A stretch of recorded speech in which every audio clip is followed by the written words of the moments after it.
On January 7th, 2017, I was at Fort Lauderdale Airport in Florida, and I was absolutely terrified. Just the day before, Santiago had opened fire in the baggage claim and killed 5 people. While the security in the airport was completely amped up, I still felt insecure being there.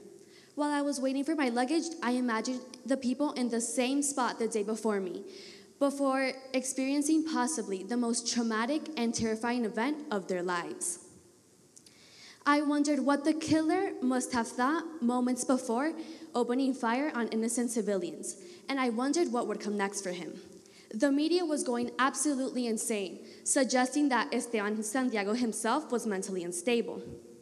It was in this moment that I questioned how mentally ill individuals are prosecuted in the justice system.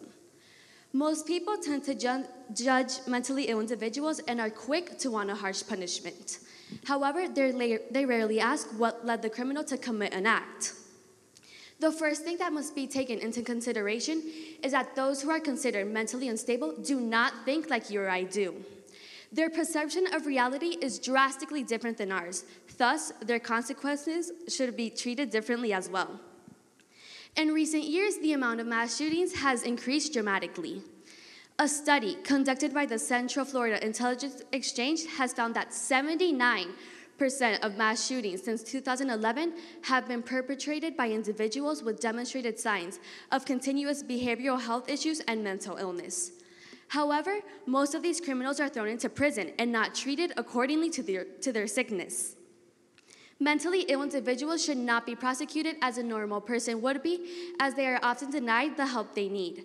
There are not enough mental hospitals, and prisons are seen as dumping grounds for psychiatric hospitals.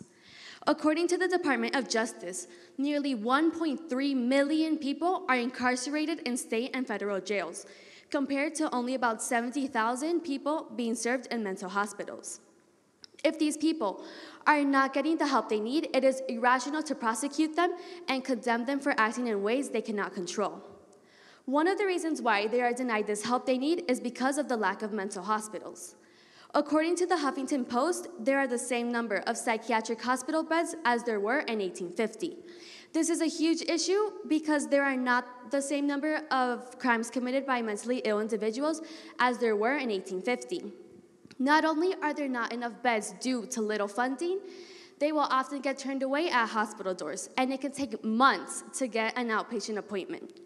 Santiago, the Fort Lauderdale airport shooter, is a perfect example of getting turned down at a hospital door. According to CNN, he had gone to a mental hospital to check himself in as he was suffering from hallucinations and hearing voices that said to fight for ISIS. However, after 2 days, he was released, and they returned the gun to him as well. This shows the recklessness of the doctors that were treating him. Considering the recent events linked to terrorism, they should not have given such a weapon to an ex-veteran who stated he wanted to fight for ISIS. Now, Santiago faces prison time instead of getting help in a real institution. Jails are often seen as dumping grounds for mental hospitals. Joe Parasqueva, a mentally ill man, voluntarily admitted himself into a hospital, where 2 days later he was transferred to a prison cell after he tried to escape the ward. There is an availability of medication and improves outpatient treatment, but most of the change is no more than a switch from a mental institution to a prison. This is an issue, as instead of dealing and tackling with the real issue behind their mental instability, they just treat the patients with medications or send them to prison in order not to deal with them. This unveils a huge issue within our society, one that demonstrates that mentally ill individuals are seen as a burden. While many people may state that mentally ill individuals are a danger to society, they are a danger to themselves.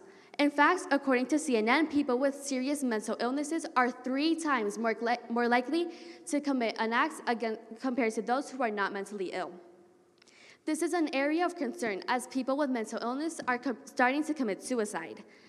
According to the Centers for Disease and Control Prevention, 61% of all firearm fatalities in the United States were not only suicides, but were committed by mentally ill individuals. This contempt toward these people often leads them to want very serious consequences for the mentally unstable, and they do not consider the disorders that they are dealing with. This issue is something that is very current, and appropriate measures should be taken. The government's role in mental health is to facilitate a person's needs by providing services, research, and protecting the rights of every individual, allowing them to receive the support they need to achieve their life goals and contribute to society. While it is completely reasonable to want justice for the victims of mass shootings, it should also be considered that the person behind the trigger also is a victim. If they act in such ways because of their mental illness, they should be getting help and not be punished in jails. Most of these people are afraid of their own minds and what they are capable of. Thank you.